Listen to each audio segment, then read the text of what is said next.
네, 안녕하세요. 오늘 딥러닝 논문 읽기 자이너 처리 팀에서 발표를 맡게 된 주정원이라고 합니다.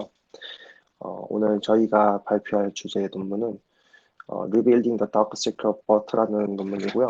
이 논문은 제목에서는 좀 유추하기 힘들 수는 있지만 최근에 많은 이제 호평을 받고 이제 게임 체인저라 불리는 버트에 대해서 어떤 그런 이면을 이제 소개한 좀 흥미로운 논문이고요. 같은 자이너 처리 팀에서 문경원님, 김한길님께서 많은 도움을 주셨습니다. 네, 일단은 오늘 이 논문을 소개하기 앞서서 대략적으로 그 이제 오늘 발표할 순서는 일단은 버트의 백그라운드랑 그다음 이제 버트의 기반이 되는 아키텍처 트랜스포머, 그다음에 트랜스포머의 기반이 되는 아키텍처 어텐션 메커니즘과 그리고 이제 이 논문에서 제시된 메소로지랑 디스커션, 컨클루전 이렇게 좀 실제 이제 오늘 발표할 논문에 대해서 한번 다뤄보도록 하겠습니다. 네. 일단은 많이 보셨을 법한 이제 버트의 논문에 있는 그림인데요. 일단 이 왼쪽과 오른쪽으로 화살표가 표시가 되어 있는데, 일단 왼쪽은 프리트레인 되는 이제 버트의 내부 구조를 표현한 거고, 오른쪽은 지금 총 3개가 있지만 실제로는 훨씬 더 많은 데이터셋을 가지고 이제 여러 가지 태스크를 수행하는 전이학습이 이루어지는 파인튜닝 과정을 그림으로 표현한 겁니다. 일단 이거를 대략적으로 생겨나게 됐는지 대략적으로 배경을 설명드리자면요.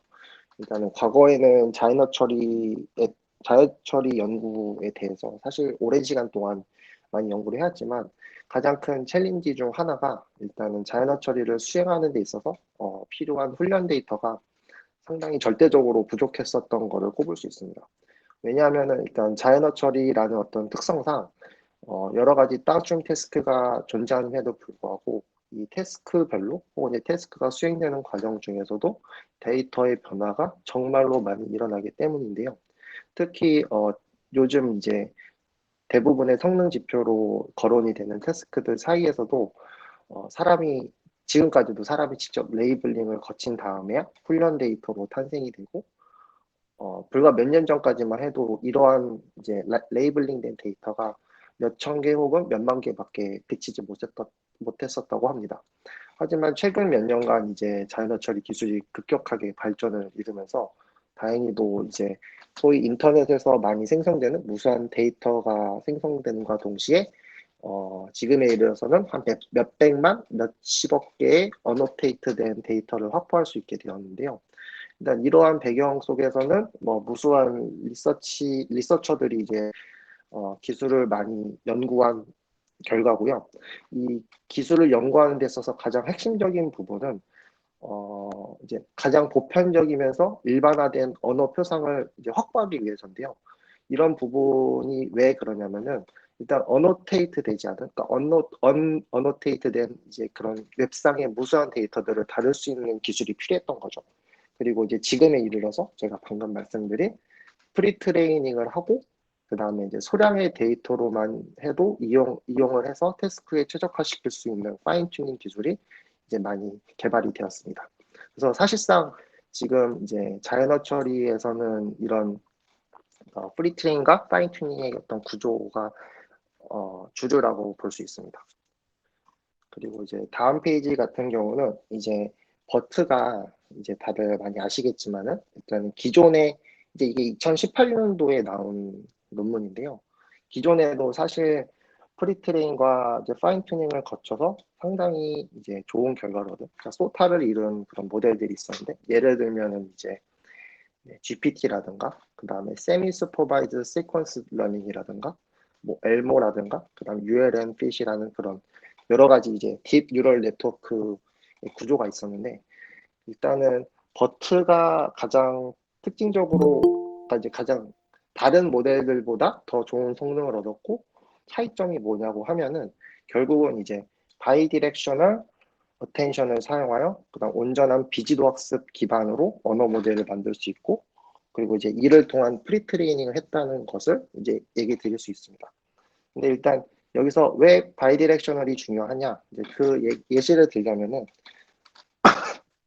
일단 프리트레인된 레프레젠테이션을 확보하는 데 있어서는 단어가 출현하는 이제 순서가 있잖아요. 이제 우리는 이제 자연어철에서 이건 이제 시퀀스라고 부릅니다. 이 시퀀스가 이제 앞 전후 순서 관계가 있고 혹은 그 관계가 있든 없든 간에, 그러니까 이제 여기서 contextual representation이죠. 그러니까 맥락을 갖고 있든 없든 간에 그 이 두 개를 다 고려해서 이제 representation을 생성을 해야 됩니다. 이러한 대부분의 정보들은 한 방향이든 양쪽 방향이든 이제 심지어는 이제 훨씬 멀리 있는 시퀀스에서도 이제 고려를 해야 되는 그런 특성이 있는데요. 과거에는 워드 투백이라든가 글로브와 같이 이제 컨텍스트 프리 모델에서는 단순한 워드 임베딩만 가지고 각 단어의 표현을 단어집에 저장을 해뒀었습니다.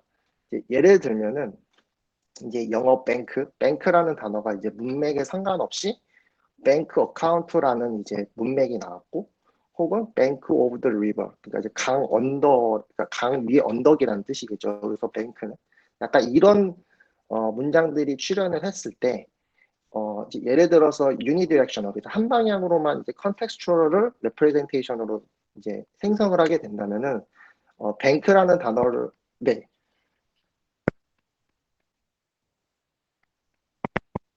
맞아요. 지금 이 화면 맞아요. 네. 그래서 조금 이제 제가 단순하게 좀 보여드리려고 말로만 설명드렸는데, 네. 어쨌든 예시입니다. 일단 뱅크라는 단어가 나왔고, 이제 이거를 이제 유니디렉셔널한 방향으로 이제 레프레젠테이션 읽게 된다면은 단순히 뱅크라는 단어가 나왔을 때 어카운트라는 단어 어떤 1대1 매칭밖에 이제 학습을 할 수가 없어요. 근데 이제 바이디렉셔널 하게 되면은 이제 실제로 I assessed 라는 이제 어떤 이제 나는 뭐 하려고 시도를 했다. 그리고 그 다음에 단어가 이제 뱅크가 될 수도 있고 다른 단어가 될 수도 있는데, 이제 유니디렉셔널 같은 경우는 이제 뱅크라는 어떤 이제 뭐 이제 은행에 갔었다, 혹은 이제 은행 계좌를 개설했다 이런 의미도 됐지만, 뒤에 나오는 문장의 의미를 좀 더 추론을 해야 되거든요. 그래서 바이디렉셔널은 이러한 문제점을 이제 어느 정도 더 많이 볼 수 있고, 이 단어의 모든 히든 스테이트들을 더 기억하면서 좀 더 딥플리, 그러니까 좀 더 깊은 방향으로 레프레젠테이션을 형성할 수 있습니다.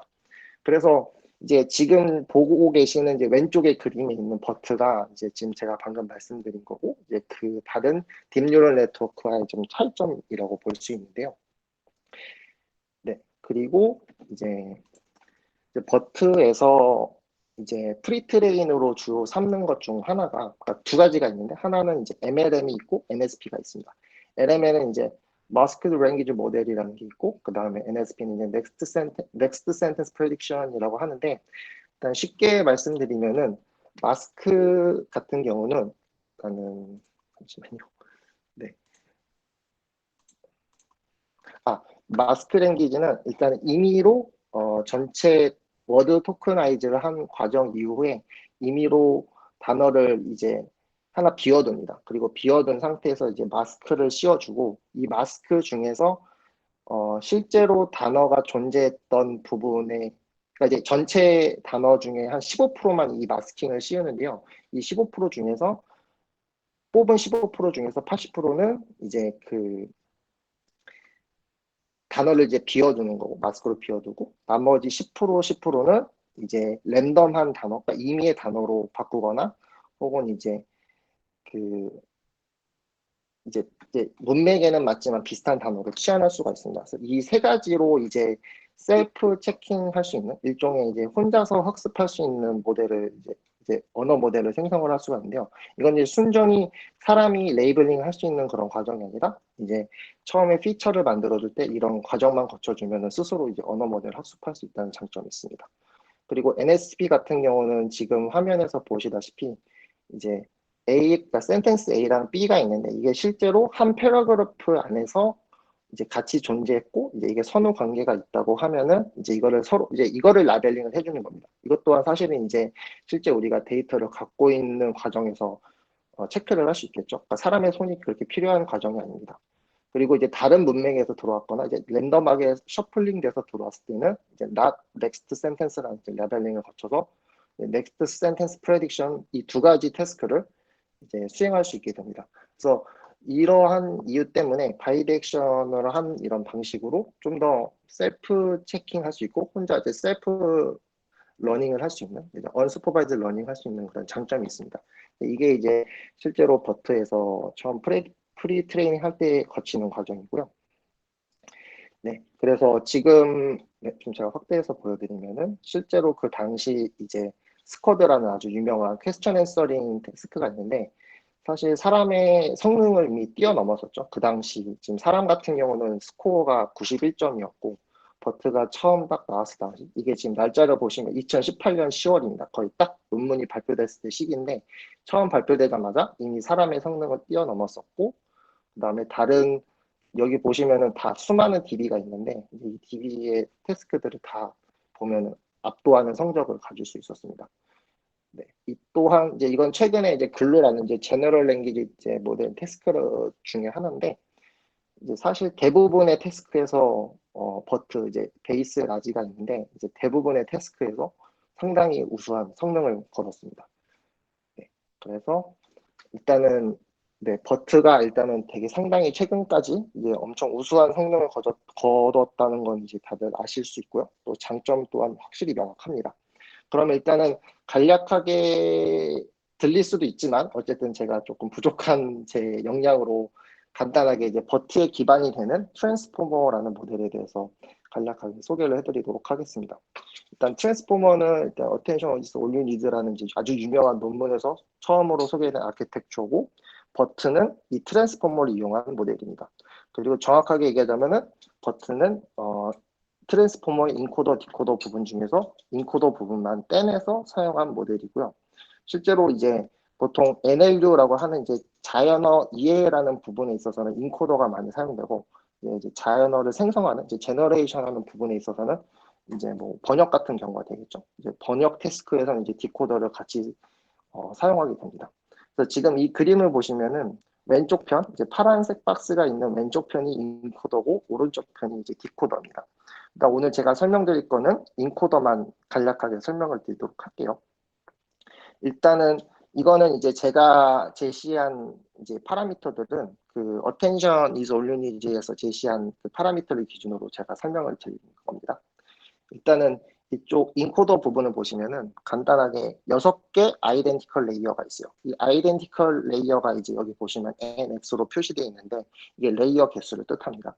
그리고 한 아이덴티컬 레이어 안에는 스테이지 2와 스테이지 3로 이제 포함을 시키고 있는데요. 이제 스테이지 2와 스테이지 3는 이제 제가 가져온 이 이미지 사진을 보기 편하게 이제 레이블링을 해준 겁니다. 그래서 스테이지 2에서는 이제 멀티 헤드 어텐션과 레이어 노멀라이제이션 레이어가 이제 함께 들어가 있는 것을 말하고요. 스테이지 3는 이제 fully connected feed forward랑 이제 똑같이 레이어 노멀라이제이션을 이제 연산을 한 다음에 나오게 되는 결과입니다. 그리고 스테이지 2와 스테이지 3는 레지듀얼 커넥션을 이용해서 서로 어텐션을 거치고 피드 포워드로 좀 더 표상을 편편하게 학습을 할 수 있는 구조고요. 이게 총 6번 훈련을 하는 겁니다. 그러니까 실제로 보면 엄청나게 딥하게 이제 훈련되는 과정을 볼 수가 있겠죠. 그리고 좀 더 자세하게 들어가자면은 멀티 헤드 어텐션은 일단 여기서 제시한 헤드의 개수는 8개입니다. 8개 패러럴 셀프 어텐션이니까 동시에 셀프 어텐션 8개가 같이 연산이 되는 거라고 보시면 될 것 같고요. 그럼 여기서 얘기하는 셀프 어텐션은 스케일드 나 프로덕트 어텐션이라고 하는데 일단 스케일드라는 단어를 설명을 드리자면은 지금 바로 아래쪽 보시면 셀프 어텐션 스코어 매트릭스라는 부분 이제 분모 부분에 제곱근에다가 쿼리 랭스를 나눠준 부분이 있습니다. 이 부분이 이제 스케일드라는 의미를 표현하고 이제 나 프로덕트 어텐션은 이제 두 개의 인풋 벡터를 서로 나 프로덕트 그러니까 이제 내적해 주는 거죠. 그러니까 내적해 주는 연산을 거쳐서 이제 어텐션 스코어를 구하게 됩니다. 물론 이제 다른 아키텍처든가 다른 태스크에서는 나 프로덕트 어텐션 뿐만이 아니라 어댑티브 어텐션 그러니까 서로의 그 인풋 벡터 매트릭스를 서로 더해주는 그런 어텐션도 있어요. 하지만 지금 이쪽에서도 그러고 버터에서도 사용되는 어텐션은 나 프로덕트를 사용합니다. 나 프로덕트는 쿼리 매트릭스랑 트랜스포즈 그러니까 이제 그 치환된 거죠. 그러니까 이제 치환된 키 매트릭스가 서로 이제 나 프로덕트가 된 거고 이 나 프로덕트를 한 결과가 이제 어텐션 스코어 매트릭스를 만들게 됩니다. 그래서 이 어텐션 스코어 매트릭스가 연산이 되면은 이제 소프트맥스를 취해주고 나서 이제 마지막에 밸류 매트릭스를 같이 곱해줍니다. 그래서 이러한 연산 과정을 거친 게 이제 셀프 어텐션이고, 그 다음에 이제 이 멀티헤드 어텐션은 이 하나의 어텐션을 컨캐트네이트, 그러니까 서로 이어붙이는 겁니다. 진짜로 이어붙이는 과정인데, 이 멀티헤드 어텐션은 실제로 이제 여기 D 모델이라고 제가 여기 파라미터 하나 소개를 해드렸는데요. 이 파라미터가 이제 512개로 이제 고정이 되어 있습니다. 이 고정되어 있는 거는 이제 실제로 뭐 문장 인풋 밸류가 이제 들어올 때 최대 랭스의 길이를 얼마만큼 할 거냐의 길인데, 이게 이제 512 정도까지 실제로 버텨도 그러고요. 최대 512개까지 이제 인베딩 디멘전을 만들어줍니다. 그 거기에서 이제 실제로 헤드 개수를 나눠준 것만큼 이제 그 키 매트릭스랑 밸류 매트릭스의 디멘전이 구해집니다. 그래서 이제 이 H가 이제 결국 이제 어텐션 헤드의 크기를 나타내는 거고요. 그 다음에 이제 이 멀티 헤드 어텐션, 그러니까 이제 셀프 어텐션을 컨캐트네이트 한 다음에 피드 포워드에 입혀서 이제 바이어스를 더해준 상태에서 피드 포워드를 넣어주고, 다시 거기에서 또 생성된 바이어스를 렐루로 이제 액티베이션 펑션을 거쳐주게 되면은 지금과 같은 이제 스테이지 3에서 연산이 이제 수행하게 됩니다. 그래서 조금 장황하지만 간단하게 설명을 드린 거고, 그 다음에 이제 아래층에 보시면은 이제 스테이지 1이라고 제가 명칭을 해놨는데, 포지셔널 인코딩과 이제 그 워드 인베딩의 과정이 여기에 포함되어 있습니다. 네. 그래서 버트에서 같은 경우는 이제 그 포지셔널 인베딩이랑 그다음 포지셔널 인코딩이 있는데, 인베딩 같은 경우는 이제 포지셔널 인코딩 플러스 인풋 인베딩을 포함하고 있고요. 포지셔널 인베딩은 여기서 또 두 가지로 나눠집니다. 이제 여기서 포지션은 시퀀스의 정보를 저장하기 위해서 단순하게 이제 어레이를 상대적 위치를 계산하기 위해서 이제 어레이를 하나 생성을 해주는데요. 이게 짝수 번째에 있는 시퀀스에서는 사인 함수로 계산을 해주고, 홀수 위치 번째에 있는 시퀀스는 코사인 함수로 계산을 해줍니다. 이렇게 해서 포지셔널 인코딩이 완성이 되고, 네, 그리고 또 이렇게 되면 이제 처음에 인풋 인베딩이랑 포지셔널 인코딩을 서로 더한 거가 이제 포지션 인베딩이 이제 완성이 되고요. 이 두 번째 층에서 초록색 부분을 보시면은 시그먼트 인베딩, 이거는 이제 단순히 문장과 문장의 구분을 해주기 위해서 0과 1로 치환해 준 겁니다. 그래서 서로 다른 문장이 나올 때마다 이제 계속 그 여기에 담겨진 길이만큼 값이 바뀌게 됩니다. 그래서 이걸 이제 구분자라고 볼 수 있고요. 토큰 인베딩이 있습니다. 이 토큰 인베딩 노란색 부분은 이제 각 단어만큼 토크나이즈를 해주는 겁니다. 그래서 보통 이제 버트 이제 코드로 구현을 할 때 이제 버트 토크나이저를 써가지고 이제 워드 토크나이징을 해주고요. 이 과정을 거친 모든 이제 피처들을 다 합해서 인풋 피처로 만들어 줍니다. 이 인풋 피처로 만들어 주면은 이제 실제로 버트가 제가 방금 말씀드린 트랜스포머 인코더에 들어가게 됩니다. 그래서 종합적으로 말씀드리면은 지금 현재 물론 여러 가지 종류의 버터가 있지만 일단은 버터 베이스가 있고 버터 라지가 있습니다. 일단 이쪽 파라미터를 보시면은 일단 버터 베이스 같은 경우는 이제 레이어 개수가 아까 제가 말씀드렸던 6개가 아니고 이제 12개로 늘어나게 되고, 그다음에 이제 H는 이제 768개 H는 피드 포워드 할 때 히든 스테이트의 개수를 나타냅니다. 그 A는 이제 어텐션 헤드의 개수고요. 파라미터는 지금 총 1억 1000만 개 정도 파라미터가 생성됩니다. 거기에 비하면 이제 라지는 당연히 숫자가 커지고 파라미터도 3억 4천 개만큼 상당히 큰 모델이 완성이 되는데, 이제 이렇게 해서 소개된 버트가 이제 방금 제가 말씀드렸던 스테이트 오브 아트 같은 그런 성과를 내었다고 볼 수 있습니다. 혹시 여기까지 질문 있으실까요?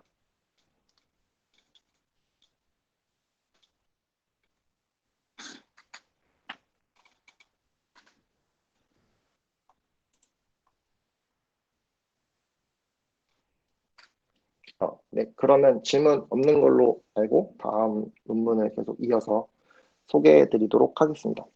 일단은 여기서 논문의 제목 자체가 다크 시크릿, 그러니까 이제 좀 우리가 알지 못했던 그런 좀 새로운 이면을 볼 수 있는 것을 암시를 할 수가 있는데요. 이 논문의 저자는 총 3가지의 질문을 던져봤습니다. 일단 첫 번째로는 common pattern, 그러니까 이제 어떤 공통적인 패턴이 존재하는지, 이런 패턴이 존재했을 때 파인 튜닝과 실제로 다운스트림 태스크에서 얻은 퍼포먼스랑은 어떤 관계가 있는지가 일단은 주요 질문 중 하나였고요. 그다음 두 번째로는 linguistic knowledge, 그러니까 언어학적 지식이 실제로 셀프 어텐션에 인코딩이 되었는지, 그리고 이걸 파인 튜닝을 했을 때 실제로 이 linguistic knowledge의 비율이 얼마만큼 되는지, 이게 이제 실제로 그러니까 이제 프리트레인 버트에 얼마만큼 비율을 차지하는지도 관찰하고 싶었고, 세 번째로는 셀프 어텐션과 셀프 어텐션에서도 서로 다른 헤드를 주어졌을 때 얼마나 다른지, 그리고 이게 실제로 태스크에 있어서 얼마나 좋은 성능을 내는지에 대해서도 이제 연구를 하게 되었습니다. 그래서 총 이 세 가지의 질문을 하게 되었는데요. 첫 번째 질문에 이제 해당되는 이제 버트 셀프 어텐션 패턴이 이제 나오게 됩니다. 이제 총 5개의 패턴이 이제 각 이제 데이터 셋을 넣고 훈련을 시킨 다음에 이제 파인 튜닝한 과정에서 나온 히트맵인데요. 일단 지금 이 그림을 보시면은 CLS는 이제 제가 아까 깜빡하고 말씀 못 드렸지만 일단 새로운 패러그래프의 시작을 나타내는 이제 스페셜 토큰입니다. SEP는 서로 문장 간의 문장을 끝을 알려주는 세퍼레이트 토큰, 이 역시 또한 이제 스페셜 토큰인데요. 이제 이게 이제 실제로 버트가 프리트레이닝 할 때 부여되는 토큰입니다. 그래서 일단 총 5가지 패턴이 있는데 버티컬 한 것 같은 경우는 여러 가지 데이터를 넣었을 때 상당히 이제 SEP라는 토큰에 셀프 어텐션이 좀 더 많은 가정치를 주었다라는 그런 패턴이 하나가 존재했고요. 두 번째로는 다이어고널, 그러니까 이제 서로 앞뒤 간의 단어의 그 중요도를 볼 수 있는 그런 이제 연관성을 보여준 그런 일정한 패턴이 이렇게 대각선으로 이루어졌다는 것을 볼 수 있고, 세 번째는 이제 방금 말씀드린 두 가지 경우를 합한 경우를 말할 수 있습니다. 그리고 네 번째 이 블럭이라는 경우는 이제 아까 제가 말씀드렸던 이제 문장과 문장 간의 사이의 관계를 추출을 해내야 되는데, 보통 이제 앞에 있는 문장을 읽고 뒤에 문장을 유출을 해내야 되는데, 그러려면은 이제 앞에와 뒤에서의 어텐션 웨이트가 이제 올라가야 되거든요. 근데 실제로 버트가 읽었던 이제 어텐션에서는 그 문장 안에서만 이제 어텐션 메커니즘이 작동했다는 것을 보여주는 겁니다. 그래서 이 색깔이 진할수록 어텐션 웨이트가 높다는 것을 의미를 하는데, 이제 사실상 앞뒤 문장을 고려를 할 때 그렇게 큰 의미가 없었다라는 게 보여진 거고요. 그 다음에 이제 5번째 같은 경우는 헤트로지니어스라 그래가지고, 이제 이 저자가 여기서 주장하는 것 중 하나가 5개의 패턴이 있는데 그나마 히트로지니어스가 우리가 생각하던 그런 패턴과 매우 유사하다라는 것을 이제 얘기를 하고 있습니다. 그래서 히트로지니어스가 좀 더 버트에 좋은 성능을 내지 않았을까라는 가설을 세우게 되었는데요. 그냥 사실상 여러 개의 데이터를 넣었으면 이제 서로 주목하는 위치가 달라야 되잖아요. 그래서 이 히트로지니어스 같은 경우만 봐도 다른 히트맵과 비교해서 좀 더 고르게 분포되어 있는 걸 볼 수 있습니다. 물론 아직까지는 이제 스페셜 토큰의 위치에는 이제 많은 웨이트가 주어져 있긴 하지만 상대적으로 좋다라고 이제 얘기를 하고 있습니다. 네, 그래서 이제 이 방금 말씀드렸던 5가지 패턴을 이제 각 다운스트림 태스크를 적용한 결과에 대해서 비율을 나타낸 건데요. 이 비율을 보시면은 이제 파란색 부분이 히트로지니어스고 나머지 이제 노란색이 블럭, 그 다음에 이제 버티컬이랑 다이어고널이 이제 주황색이고 보라색이 이제 다이어고널, 초록색이 이제 버티컬인데, 실제로 이제 이 여러 가지 다운스트림 태스크를 보면은 헤트로지니어스가 많은 비율을 차지하는 태스크도 있지만 QNLI라든가 RT라든가 이제 뭐 MRPC 같은 그런 다른 다운스트림 태스크에서는 헤트로지니어스보다는 오히려 버티컬, 아까 말씀드렸던 이제 스페셜 토큰의 웨이트를 좀 더 주어주는 현상이 되게 많았다고 해요.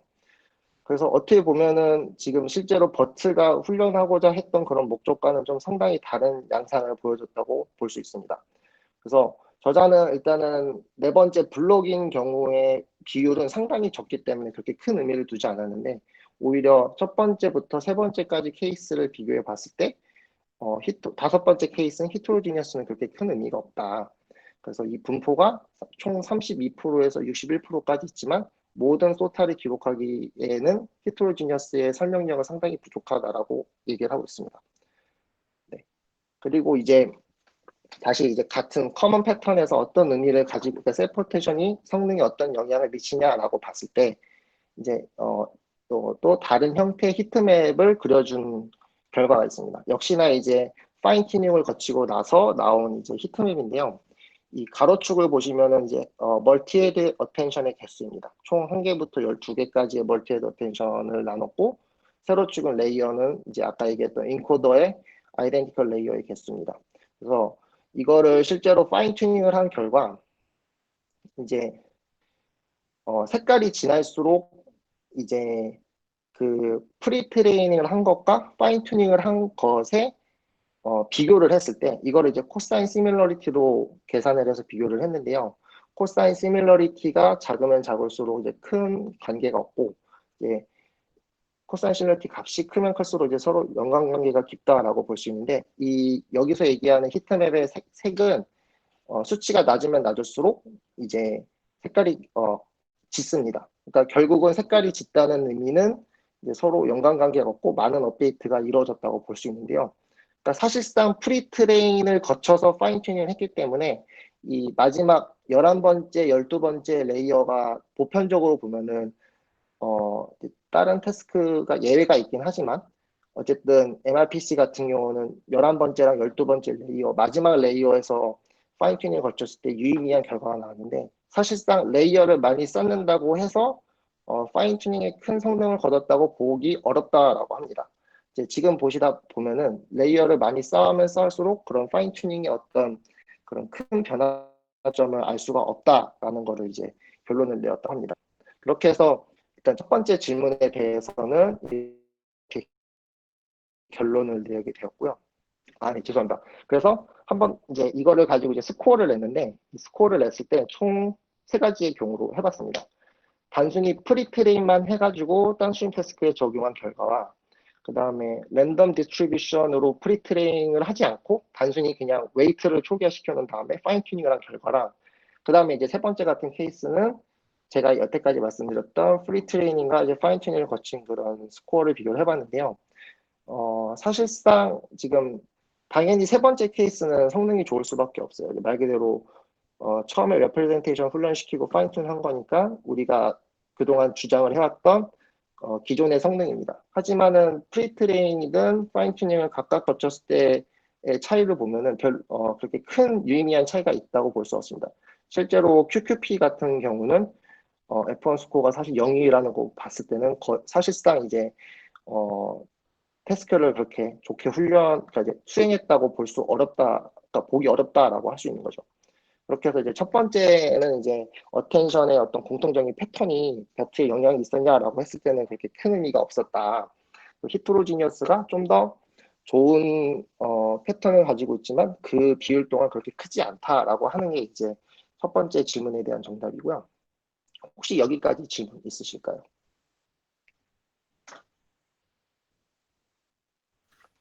네, 혹시 그 테이블 네, 1에 나오는 그 사이즈는 어떤 걸 의미하나요?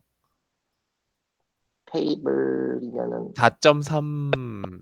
여기요? 네. 네. 이거는 저기 그 데이터 사이즈라고 보시면 될 것 같습니다. 데이터 셋의 개수인 건가요? 네, 네. 이거는 제가 확실히 유심하게 찾아보지 않았는데 보통 이 이제 그 스코어 테이블을 볼 때 사이즈랑 이런 거를 봤을 때는 아마 데이터 셋의 사이즈라고 볼 것 같습니다. 그러니까 여기서는 이 논문에서는 사이즈는 그렇게 중요치 않은 것 같아요. 그러니까 사실상 아, 결국 파인 튜닝의 퍼포먼스를 얘기하는 거지 이게 사이즈랑은 좀 그렇게 큰 의미가 없거든요. 그래도 그 파인 튜닝을 할 때 그 데이터셋의 사이즈가 커진다면은 어쨌건 조금 더 많은 데이터를 쓰게 되는 거니까 그 정확도도 올라가는 그런 효과도 있지 않을까요? 그러니까 그게 한 태스크에서 다르게 데이터 사이즈로 줬으면은 그게 비교하는 게 의미가 있는데 지금 보시다시피 태스크가 서로 다른 거예요. 달라서 각 태스크별로 아, 갖고 있는 데이터 사이즈를 줄이든 늘리는 건 사실 그렇게 큰 의미가 없다고 봅니다. 알겠습니다. 네. 혹시 또 다른 분 질문 있으실까요?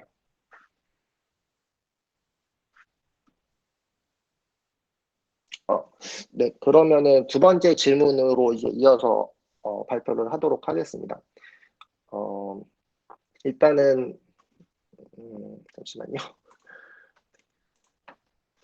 일단은 그 여기서 얘기하는 이제 기준점이 있는데 이 linguistic knowledge라는 기준점이 있는데 이 기준점이라 하면은 프레임넷이라고 합니다. 이 프레임넷이라는 거는 이제 역시나 자연어 처리에서 과거에 연구해 오던 어떤 그런 언어학적 특성인데요. 이게 어떻게 보면 개념이라고도 할 수 있습니다. 이 프레임넷이라는 거는 일단 문장의 맥락을 분석을 해서 이 맥락이 어떠한 프레임을 가지고 있다라는 거를 이제 의미 단위로 표현한 것을 이제 프레임넷의 어떤 분석 방법이라고 볼 수 있는데요. 그러니까 분석 방법이보다는 약간 릴레이션을 표현할 수 있는 그런 방식이라고 해야 되나? 그래서 이제 여기 예시를 들어준 것 중 하나가 address라는 어떤 단어가 있을 때 앞에 issue which라는 어떤 그런 토픽이랑 관련된 의미적 관계를 가지고 있는 분류 하나랑 그다음 앞에 future study라는 어떤 텍스트상의 의미랑 매칭되는 부분들의 관계도를 보는 겁니다. 그래서 이 프레임넷을 가지고 이제 아까와 비슷한 방법으로 어텐션의 히트맵을 표현을 어텐션의 히트맵으로 표현을 해서 한번 입혀본 결과를 볼 수 있는데요. 일단은 이 가운데 히트맵을 보시면은 이제 헤드 개수고 아까 얘기했던 똑같은 이제 서로 다른 헤드만큼 표현을 한 거고 세로 치고 이제 레이어 개수입니다. 그래서 이 진한 부분이 이제 어텐션 스코어가 크게 나왔다고 볼 수 있는데 사실은 이제 결국 결과적으로 보면은 이 진한 색깔이 서로 어떤 유의미한 관계에 있어서는 어텐션이 그걸 포착을 해줘서 강한 가중치를 내려줘야 되는데 사실상 왼쪽에 잡혀있는 이 히트맵이나 오른쪽에 잡혀있는 히트맵이나 서로 그렇게 큰 의미가 없습니다. 왼쪽에 있는 것 같은 히트맵은 사실은 CLS라는 토큰, 그러니까 이제 스페셜 토큰에 좀 더 웨이트가 많이 가져져 있고 오른쪽 같은 경우는 역시나 이제 그 SEP라는 스페셜 토큰의 위치에 좀 더 가중치를 주게 돼 있는데요. 일단 예시로 들어간 문장 중 하나가 he was becoming agitate라는 이제 어떤 단어가 나와 있는데 이 agitate라는 이제 동사가 나왔으면은 실제로는 이제 어떤 주어와의 어떤 attention 관계를 좀 더 강하게 표현을 해야 되는데 그러지 못한 부분을 이제 설명해 둔 겁니다. 오른쪽 또한 이제 좀 더 강하게 attention weight가 표현된 부분도 오른쪽에서 보시다시피 그렇게 큰 의미가 없고요. 전체적으로 봤을 때 이 히트맵을 보면은 어떤 프레임넷의 기준에 부합하는 어떤 언어학적 특성을 어텐션이 그렇게 막 잘 학습하지 않았다라는 거를 이제 보고 있습니다. 그래서 이 저자는 limited evidence, 그러니까 이제 언어학적 특성을 제대로 얘가 이해를 해서 가중치를 학습한 거라고 보기 어렵다라고 이제 주장을 하고 있습니다. 네. 그리고 두 번째 같은 경우는 이제 attention to linguistic feature라고 하는데 사실상 이제 같은 얘기입니다. 이제 언어학적 피처를 가지고 있느냐라는 어떤 그런 질문에 대해서 똑같이 이제 히트맵을 그려봤는데요. 일단은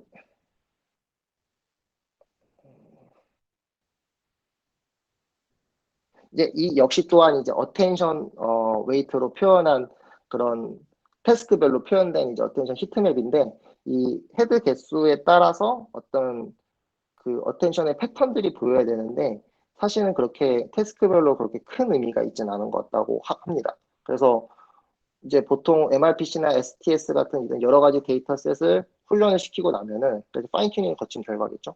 이 결과를 어떤 일정한 언어학적 패턴이 있을 거 아니에요. 이제 결국은 다 영어로 했으니까 같은 패턴을 가지고 있어야 되는, 같거나 혹은 좀 더 유의미한 게 있어야 되는데 사실상은 그런 그 파인 튜닝 과정에서 이러한 부분을 제대로 학습시키지 못했다라는 거를 보여주는 겁니다. 그래서 이 또한 이제 다른 방식으로 표현이 된 건데요. 이 이제 토큰 투 토큰, 이제 어텐션 같은 경우는 이제 여기 보면 pronoun, verb, subject, CLS라는 어떤 이제 언어학적 이제 그 포스트 태깅 돼 있는 이제 어떤 그런 품사의 정보를 저장하는 데 있어서 어떤 특정 단어들의 가중치를 표현을 했었어야 되는데 역시나 모든 태스크에 있어서 그렇게 큰 의미를 둔 어텐션의 웨이트가 훈련됐다는 걸 볼 수 없다고 하고 있습니다. 그래서 사실 품사라고 하면 이제 언어학의 기본이라고 볼 수 있는데 그런 부분들이 제대로 표현되지 않았다라고 할 수 있습니다. 네, 그렇게 해서 이제 이 두 번째 질문에 대해서도 좀 더 설득력이 매우 부족하다라는 걸 종합적으로 볼 수 있습니다. 그럼 이제 바로 이어서 세 번째 질문에 저희가 한번 발표를 해볼 텐데요. 세 번째 같은 경우는 이제 아까 말씀드렸던 셀프 어텐션, 이제 멀티헤드 셀프 어텐션의 메커니즘을 좀 더 디테일하게 한번 파헤쳐 본 결과라고 볼 수 있는데, 일단은 첫 번째 방법으로는 디세이블링 했다라고 볼 수 있습니다. 일단 이 디세이블링이라는 거는 이제 역시나 이제 같은 X축의 헤드의 개수와 이제 레이어 개수를 봤을 때 이제 총 12개의 멀티헤드 어텐션으로 수행한 결과 그 중에서 하나의 멀티헤드 어텐션의 웨이트를 이제 상수로 치환을 하는 겁니다. 이렇게 상수로 치환하게 되면은 어텐션을 연산하는 의미가 없어지겠죠. 그러니까 사실상 서로 단어 간의 단어 관계를 포착을 해야 되는데 이거를 같은 한 매트릭스를 상수로 치환해 버리면은 사실상 그 어텐션 매트릭스는 쓸모가 없게 됩니다. 그래서 이러한 과정들을 서로 이제 번갈아 가면서 수없이 디세이블링 해본 결과 이제 이쪽에 표현된 진하게 표현된 게 이제 오히려 좀 이제 그 디세이블한 위치입니다. 이 x표는 이 x 좌표는 그래서 디세이블된 좌표가 오히려 좀 더 진하게 표현된 부분도 포착이 되고요. 그다음 다른 이제 태스크에서도 이제 이 디세이블된 어, 어텐션의 위치가 다른 어텐션보다 좀 더 색깔이 진하게 표현된 것을 볼 수 있습니다. 그래서 일단 이 그림에서 보면은 노란색 표시가 된 게 기존의 어텐션이 가지고 있던 그런 웨이트인데 이게 이제 색깔의 진한 거에 따라서 디세이블된 그런 어, 변화의 전후 관계라고 보시면 될 것 같습니다. 그래서 오히려 디스에이블링을 했을 때 좀 더 성능이 좋다더라, 그러니까 좀더 집중을 할 수 있었다라는 그런 좀 특이한 그런 경우도 있었다고 합니다. 네, 그리고 이거는 이제 같은 메커니즘인데 이제 레이어별로 이제 디세이블링을 시킨 겁니다. 그래서 똑같이 이제 이 레이어별로 디세이블링을 했을 때 색깔이 진한 쪽이 오히려 좀 더 좋은 스코어, 그러니까 높은 스코어를 나타내고 여기서 이제 좋은 거랑 의미가 그렇게 크진 않은데 레이어별로 디세이블링을 했을 때 결과를 비교한 겁니다. 역시나 이제 레이어별로 디세이블링 하더라도 꼭 예외가 일단은 존재한다는 것을 볼 수 있고요. 네, 이렇게 해가지고 총 세 가지의 질문에 대해서 분석을 해봤는데 사실상은 어텐션 이 패턴이 그렇게 이제 의미론적으로 혹은 이제 어떤 의미상의 관계를 증명한다는 거는 사실 상당히 어렵다라고 볼 수 있습니다. 그래서 버트가 매우 좋은 성능을 얻는 데 있어서 의미를 제대로 해석했냐라는 그런 근거는 매우 부족해 보인다고 하고 있고요. 그 다음에 이제 헤드가 매우 많아짐에도 불구하고 이런 글루 태스크에서도 그렇게 큰 의미가 있지 않은 걸로 아까 이제 저희가 한번 봤었죠. 그래서 이 파인 튜닝 할 때도 결국 이제 이 어텐션의 그 헤드 개수가 그렇게 큰 의미를 차지하지 않는다라는 거를 이제 이쪽 논문에서는 이제 토의 주제로 삼고 있습니다. 네, 그래서 결론은 일단은 어텐션이 일단은 버트에서 키포인트임에도 불구하고 이 어텐션 디세이블링을 했을 때 오히려 모델에 좋은 영향을 끼쳤던 그런 케이스가 있다는 것이 일단은 하나가 있고 두 번째로는 서로 다른 이제 헤드를 정보를 인코딩을 시키더라도 꼭 그 정보가 이제 그, 그 다운스트림 태스크에는 그렇게 큰 의미가 있지 않고 오히려 반복된 결과에 대해서는 좋은 결과를 잊지 못하다라고 하고 있습니다. 그래서 향후로는 이 논문의 저자는 셀프 어텐션 패턴이 과연 다른 언어에서도 잘 적용이 되는 건지 이 연구가 필요하다라고 얘기하고 있고요. 특히 이제 verb final language, 그러니까 이제 뭐 전형적인 예로는 한국어나 일본어 같은 경우가 되는데 동사로 끝나는 언어에 대해서도 이 셀프 어텐션이 과연 제대로 작동하는지에 대해서 연구해 볼 필요가 있다고 합니다. 이 이유는 일단 여기서 이제 영어만 다루게 되는데 이 영어라는 어떤 특성상 그 주어와 수어의 관계에서 큰 이제 패턴이 그렇게 막 그 여러 가지, 그러니까 이제 주어와 수어라는 관계라는 것을 봤을 때 그렇게 큰 변화를 보지 못했다라고 하고 있기 때문인데요. 사실상 이건 이제 영어의 어떤 언어학적 특성 때문에 이런 셀프 어텐션의 그런 의미적으로 포착하지 못한 점을 예로 들고 있습니다. 그래서 일단은 오늘 저희가 발표를 준비한 건 여기까지고요. 혹시 좀 더 질문 있으실까요?